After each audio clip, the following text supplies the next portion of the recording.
at first time you step into like Zelda Breath of the Wild and you come out of the cave and you see that beautiful open world, dopamine hit, right? Oh man, that's awesome. Oh man, that's so cool. Yeah. And what you have to learn to do is you have to learn to create your own dopamine hits. Are you a single, shy nerd struggling to find a player too? If you're still trying to figure out the skills you need, here's a tutorial to get to the next level. Learn from experts and fellow nerds who found their partners, the mistakes they made, and how they still ended up together, with no cheat codes. I'm Alex Goldstein, and this is the Roll Today podcast. Hey everyone, today I have a great guest. I have Micael Berger, aka Berger Games. He's been a fixture inside the niche of gaming on Instagram for the last 2 years, doing the very common work of a social media personality. But recently, he has been adding aspects of his professional day-to-day job as a licensed social worker into his content. Mike also trains other mental health professionals in how to have conversations about suicide, crisis de-escalation, and motivational interviewing. Recently, he's been creating YouTube videos on the intersection of gaming and mental health, building courses, teaching gamers how to take advantage of their psychology and gamify their life. He's also been appearing on podcasts just like this one. Now, I brought him here because, I think his reels are really funny. Like, I just love them. But apart from that, I think that, and I want to bring like more professionals who actually help gamers and nerds either to gamify or to address the issues that we typically have, because they may not be the most, let's say, common ones, or at least I consider that nerds are weird. I consider myself weird, and therefore we have weird problems, right? So it's great to bring people in who understands what we go through and our own challenges. So, Mike, 100%. Thank you so much for being here. Thank you for having me on. I really appreciate it. So, how do you see the intersection between like gaming and mental health? Like, how does that work for you? I think it's in two ways, because you could think about it like, what is the intersection between gaming and how it affects mental health and how mental health affects gaming? You could think of it in that way. And then you could also think about it over here, which is part of what I'm attempting to do, which is how does gaming help us to understand our mental health? And how do the stories inside games, the characters inside them, help us to understand our psychology? So I'm trying to do both, which is a challenge. But yeah, there's kind of two ways you can look at that perspective. So speaking about the first one, I understand like when you said how gaming affects our mental health. I mean, clearly we get stressed out if we're losing, if we can't get past the level. Yeah. What's the other one? Like how your mental health affects gaming. What do you mean by that? So let's put it this way, like, let's say for a second, let's call the game itself the stimuli, right? The stimuli in any case, whether, whatever the activity is that you're doing, you have a relationship to it. And it comes from your psychology that already exists, right? So, and when you engage in that activity, your psychology and your relationship to that is going to come out. So not every single person who jumps on of Call of Duty multiplayer is going to rage quit, right? So some guys that go on there are like the most pleasant people you have ever met, the calmest individual. And they're like, yeah, good game, man. I'll see you next time, right? And that is a relationship between the stimuli and your already existing psychology. So what I think a lot of politicians often, if we go into history, failed to realize when things like Mortal Kombat came out, if you can remember, and politicians in the US were very upset about it and absolutely hated the game, is that Mortal Kombat doesn't inherently make you a dangerous or violent person, right? There is a relationship there that exists between the person and the game. So, and this has been found through research, right? Yeah. So, yeah, that's kind of what I mean by that. Right. I don't remember Mortal Kombat and that issue. I remember. Do you remember Carmageddon? It was a game. No, you know what I was also thinking of? The game Postal. I don't know about Postal.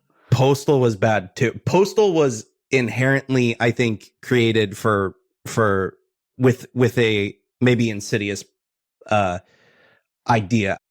I don't know if they had great intentions behind like creating the game. It was just like shooting up people. It wasn't good. Well, Carmageddon was driving cars and running people over.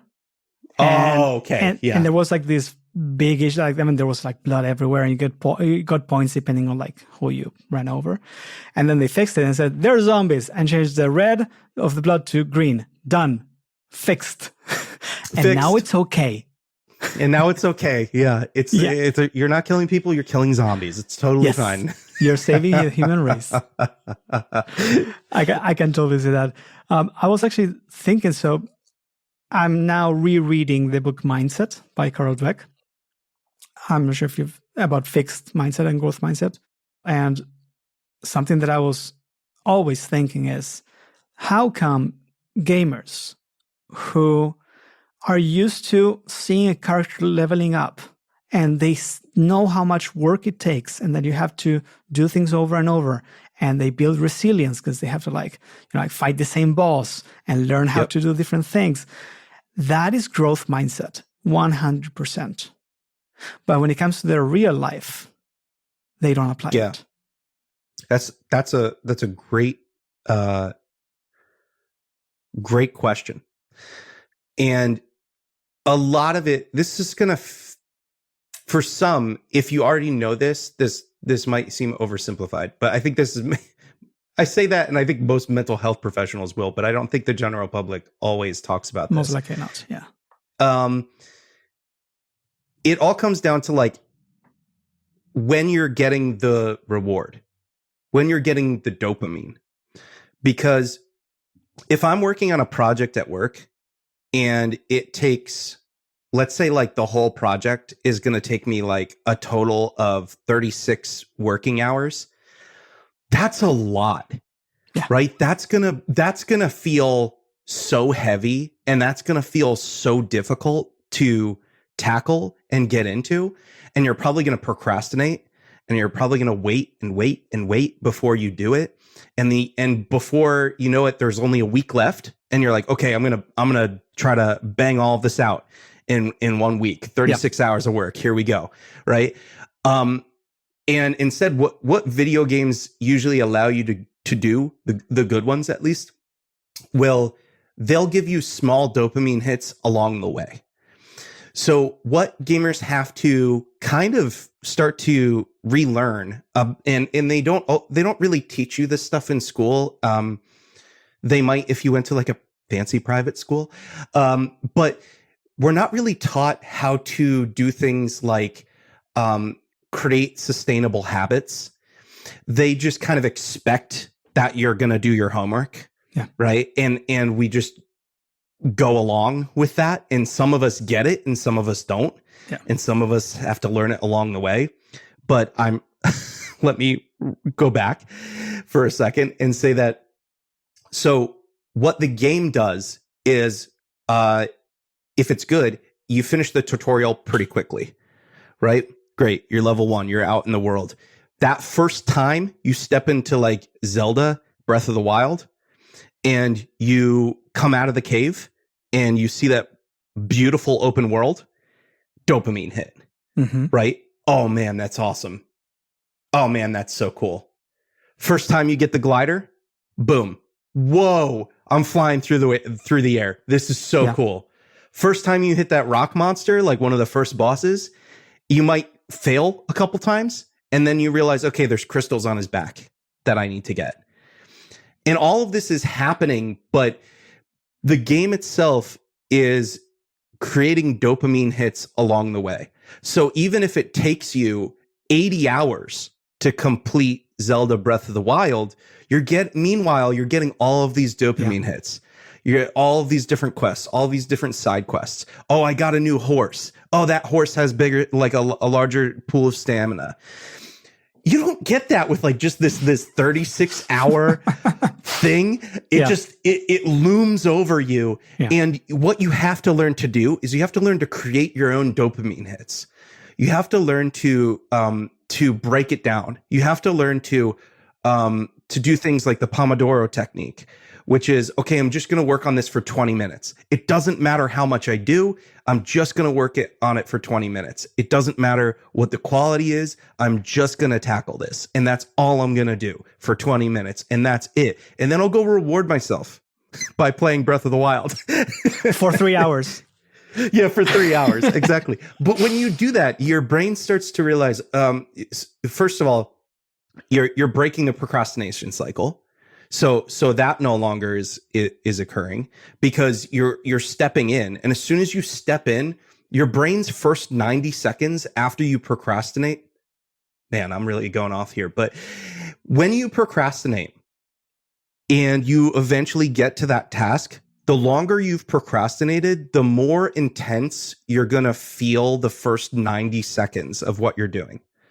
So if you procrastinate for like 3 weeks on this project and it's been looming over you and man, you have anxiety about it, you have stress when you think about it, but you've avoided it, you've avoided it. The first 90 seconds of that is going to feel like you're almost in pain because your brain registers that as pain, like actually registers it as pain. So the Pomodoro technique of doing it for just 20 minutes breaks through that. Right. And then you do the end part too, which is making sure to celebrate that and be like, heck yeah. Like, I can't believe I just did that. Like, let's go again. Like, that was awesome. Like, let's go. You know, no matter how much work you think you did or didn't do, you did it. Right. Yeah. So long answer there. No, that's perfect. And actually that's pretty much what I'm doing with clients. So I insist. So basically the idea with my clients is, let's say that you're, I don't know, afraid to ask someone out, right? Yeah. I'll be like, okay, asking someone out doesn't have to be different than inviting a friend to hang out. Yeah. Like, unless you want to be very explicit that it's a date, there's not really any difference. So, for example, I'll be like, okay, are you comfortable like inviting a group of people for an activity where you invite 10, maybe 4 say yes or 2, right? And like, okay, when you do that, give yourself 1 experience point straight after you do it, like right after you do it. So that, like you're saying, like you get the dopamine right at that moment. And that's one, because it's not too anxiety inducing, right? Then if you ask one person to hang out one-on-one, you're risking rejection, because like one thing is like, okay, out of 10 people, do at least 2 want to hang out? But if it's just one-on-one, it's either 100% right or 100% wrong. So if you do that, give yourself 3 points, regardless of the outcome. The outcome doesn't matter. The point is to get used to inviting and asking. And then if you find someone you like and you ask them out, you give yourself 5 points. But you have to do it straight after. That's the key. Yeah. That I find. Yep. Yeah, that's and I'll be honest. Sometimes when I started to know that, I'd feel kind of stupid because that was always the part of like habit formation that I always struggled with myself, is that sometimes you can kind of feel a little bit stupid when you're trying to like throw a party in your head after you do something like that. Yeah. Or another good technique is like go to a mirror and smile in the mirror for like a solid 2 minutes, because it actually releases chemicals in the brain when you do that. Even without the mirror. Yeah. Even without the mirror, you're absolutely right. But it kind of feels dumb sometimes, but I'm like, it works. It works. Like honestly, like the times that I have done things just because I want the points, and even I had a client who we did like 2 sessions. First one, the first week, he said, "There's someone I like, but you know, like I haven't asked her whatnot. We did the second session. By the third session, he had to get 3 experience points in each of the skills that we had decided. And the following week, he was like, hey, can we move the session? Because I haven't been able to do it and I want the points. Nice. So the following week, we jump on a call again. And he's like, I asked her out. She said yes. No way. Yes. That's awesome. Just because like you're going after the points, and it sounds super silly, but it works. And I know that it works especially for games. Like I myself, like so many times I've been like, I don't feel like doing this. I really don't want to do it. Okay, I'll do it for 3 points. So I just go, I'll do it. And maybe I'll fuck it up, like it'll be a complete disaster. Yeah. But I did it. Yeah. And as soon as I finished doing it, I open my phone, give myself the points, and sometimes I level up. And when I level up, I look back and I'm like, okay, what was I like the level before? Because I think that's also really important, like to see the progress. Yeah. In the book Atomic Habits, what's his name? James Clear. Is it James Clear? Yeah. I think so. He talks about having a visual representation of how much effort you've put into a habit. He talks about like having a jar with stuff. And I was reading it and I was like, this is an XP bar. Literally. That's what it is. Nothing else, nothing more. Absolutely. Yep. So let's just give ourselves XP. That's it. I mean, I love seeing numbers go up. Any number, that doesn't really matter. Yeah. Absolutely. So, yeah. And I think too, like there's some apps that are trying generally confusing this for people. I don't think that popular psychology and the apps created around them are always getting it right. So let me give you an example. And I think what you're doing is perfect. Like the XP, right? Like that idea is perfect. What you're doing with your clients. Like, for example, there's a general misunderstanding of habit formation out there that like people are obsessed with this idea that you have to do a habit 30 days in a row and then it becomes a habit. And like what happens is that, and this happens constantly with all of those apps that you get on your phone, they're all attached to this idea because someone said it at some point that 30 days, 60 days, whatever, will solidify a habit into existence if you do that in a row. Yeah. Guess what, everyone out there? If you do it 5 days in a row and it drops on the 6th day, you don't go back to 0. Yeah. You don't go back to 0. Yes. Okay. So that's super important to recognize. Like if you find, and a lot of people, ironically, if you're attached to that 30, 60 day thing, and you go back to 0, that's actually the thing that causes a lot of people to burn out. Yeah. Because now they're like, oh, I need to go back and do all those 5 days over again. Yeah. Like I've lost all of those. Everything. No, you haven't. They're still there. They're still there. So you're building on something that you've already created. Okay, great. Resilience. Pick yourself back up. Day 7. Let's get back on track. But it's not even about starting over. You're still getting that 7th day. You're continuing. Yes. Yeah. 100%. And I love that you said that because there's many ways to gamify, right? Like I would say there's infinite ways to gamify. One of the ways is if you don't do it or do it wrong or something bad, you take away points as a punishment. Got it. And I was like, I disagree with that because a negative experience is still an experience. And once you got it, you still have it. Growth mindset. 100%. Yeah, exactly. Like some dating coaches, they're like, oh, like just go and approach 100 women, or I hear about women because that's some arbitrary guy, right? number. Yeah. Like go and approach 1,000 and then you'll be cured from whatever. Yeah. I hate those types of goals, especially because like it's really hard for me to find someone that I find attractive and that I like and whatnot. And so, sure, like I have being like, okay, I'm going to go out and I'm going to give myself 1 point for going out. If I find someone and I'm feeling anxious, I'll give myself points. Yeah. But it's not I have to do this religiously every single day, because some days you just don't feel like it. Or some days it goes wrong, or some days you are too scared to do it. And that doesn't mean that you lose the points that you gained before. I mean, if you go to World of Warcraft, you just level up your character, then stop playing for 4 years and come back, it's still going to be there. It's still going to be there. Yep.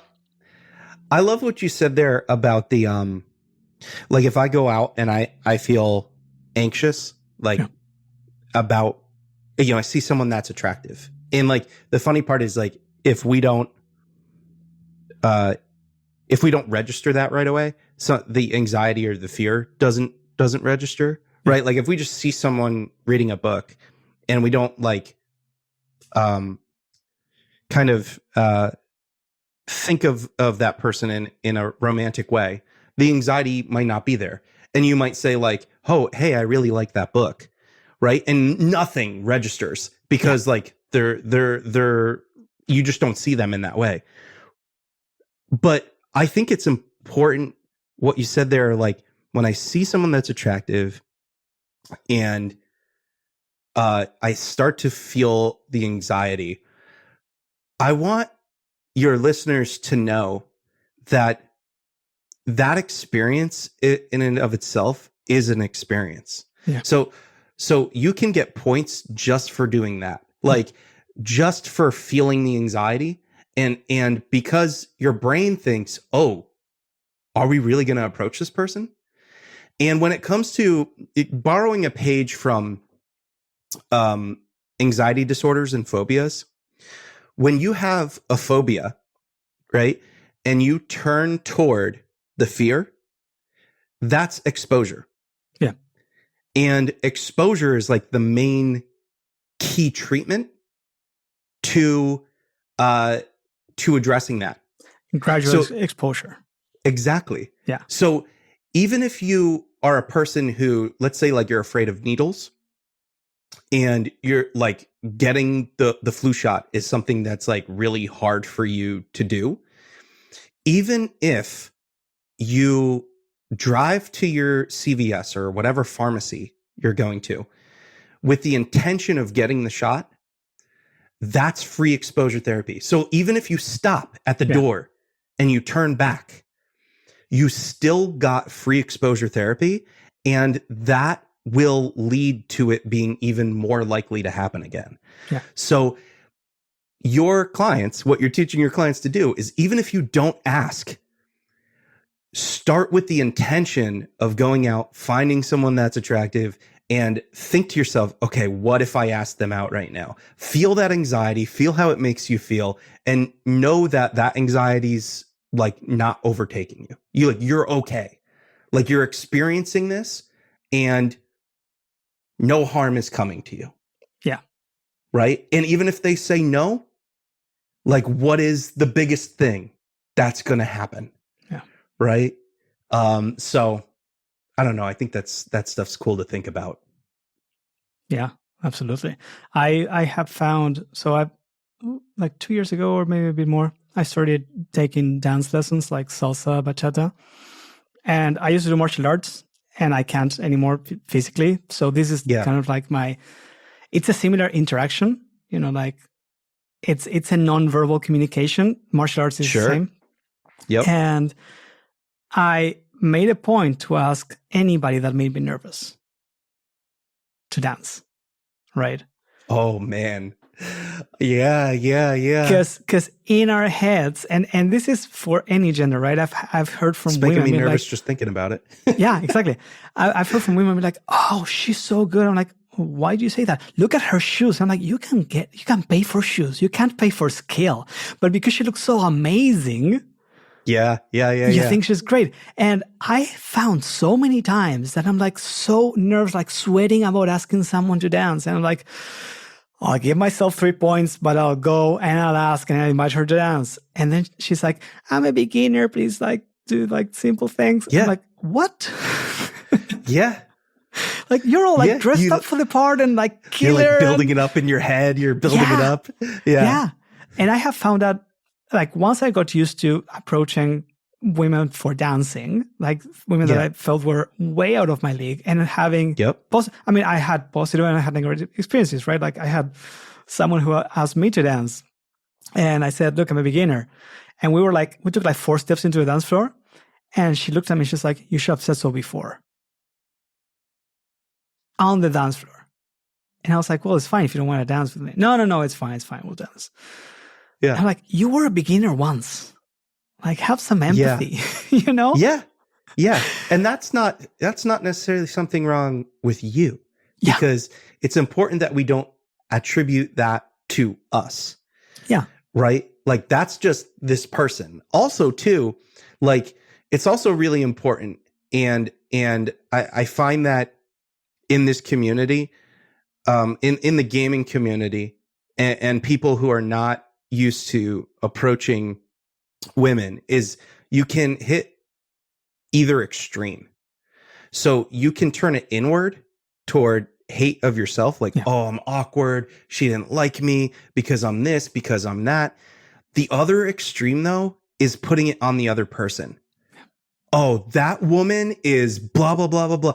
Women in general, listen, they don't understand. And like you put the hate out on them, and that's not good either.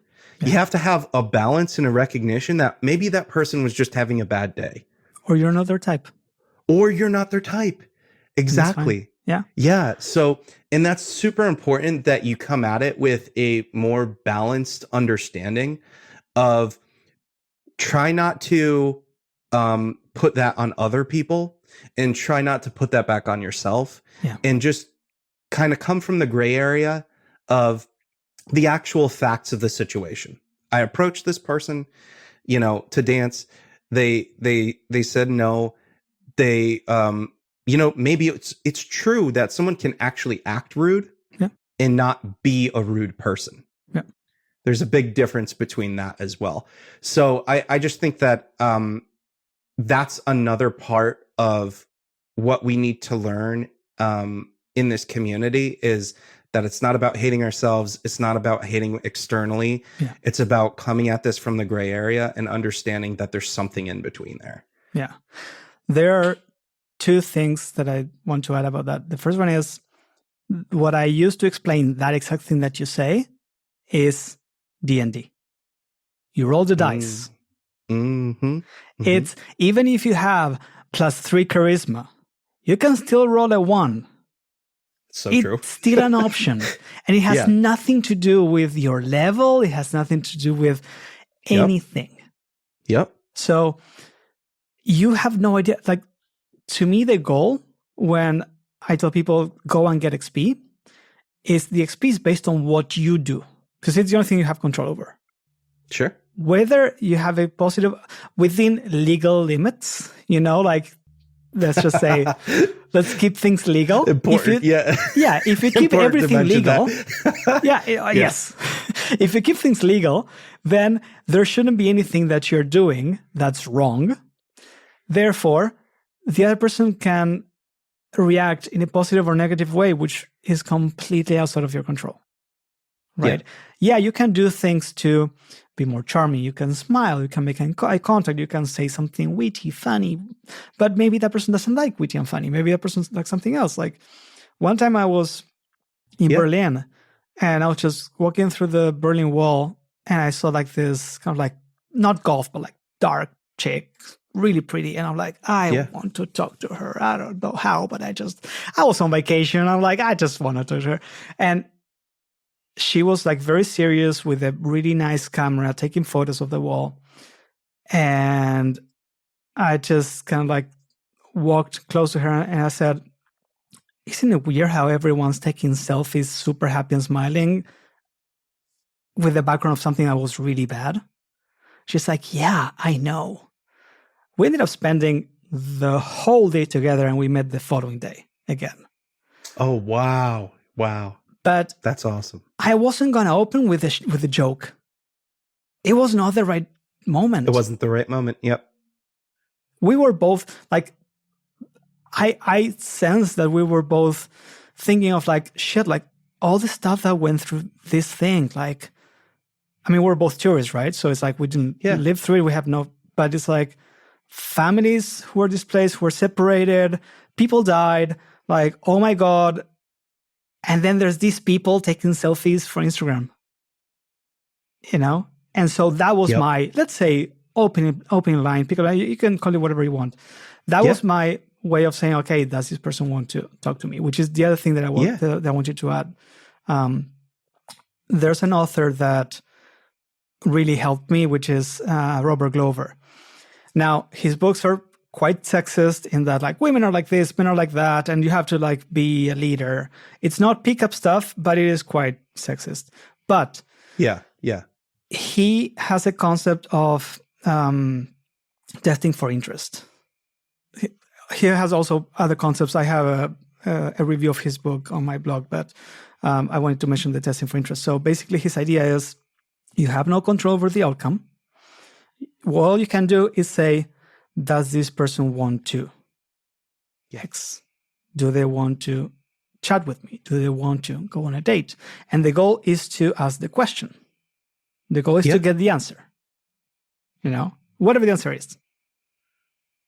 So in this case, I was like, does she want to talk about this? Yes. Great. Then I said, hey, I want to go to this church. Do you want to go? Yes. And then later, do you want to meet tomorrow? We can go to the museum. Yes. That's it. And the goal is to test for interest. The goal is not to get the outcome because you have no control over the outcome. That's good. I like that. I like that thinking. That's good. Absolutely. It's just rolling the dice. That's the way I see it. The other thing that kind of stood out to me of that situation that you described when you talked to her is I think that many guys, including myself when I was in college, is that if you're approaching with the intention, you're kind of building it up in your head and you're like, oh my gosh, isn't she so attractive? Isn't she so attractive? And like, that's that's your intended purpose. It's more likely to create a approach situation that's nerve-wracking for both people. Yeah. What you did there is you measured the context of the situation, right? If you're at the gym, like, oh my gosh, squats suck, right? You know what I mean? Like, it's so much more impactful and powerful to have a genuine conversation about a shared interest than it is to go up to someone and nag them on the street. Yes. Yeah. Yes. I absolutely hate that. Yeah. I see a lot of people asking, like, I have a gym crush. How do I approach her? And I'm like, well, how many people are you meeting at the gym? Because you can make friends in the gym. Nothing wrong with that. Oh, right. Nobody. Well, let's start there. Yeah. Once you get used to meeting everybody at the gym. That's good. Then you already, because there's no difference when you're talking to someone that you like. I mean, there's no difference in the technicalities, right? There's difference in how you feel. That's for sure. Sure. But it's like, A, you're going to know what to say because you've been saying that to 20 other people making friends. B, maybe one of the friends that you made before is talking to her and you can join in the conversation. Yes. It doesn't have to be, I go to the gym, I do my things, I see a crush, I go to talk to crush. That's how you get your membership revoked. Yeah. Right? Yeah. That's a surefire way to say, I got kicked out of my gym. Mm-hmm. But if you talk to everyone, if you become friends with everybody, then A, you got the skill, and B, there's no reason for that person to get defensive because like you're talking to everybody. Absolutely. Yeah. Important things to remember. Awesome. Mike, thank you so much for coming. This has been amazing. And everybody else. I really appreciate it. And everybody else, if you have any questions for him, just let me know. Hopefully we can bring him back and I'll ask whatever you guys have. Just leave a message on YouTube. send me an email at dm@rolltodate.com or my social media at rolltodate, pretty much anywhere. So hopefully we'll bring him back and we have more questions from you guys. Take care and see you next time. Do you want a cheat code to level up? Listening to more episodes will help you learn the skills faster. So make sure you follow the show.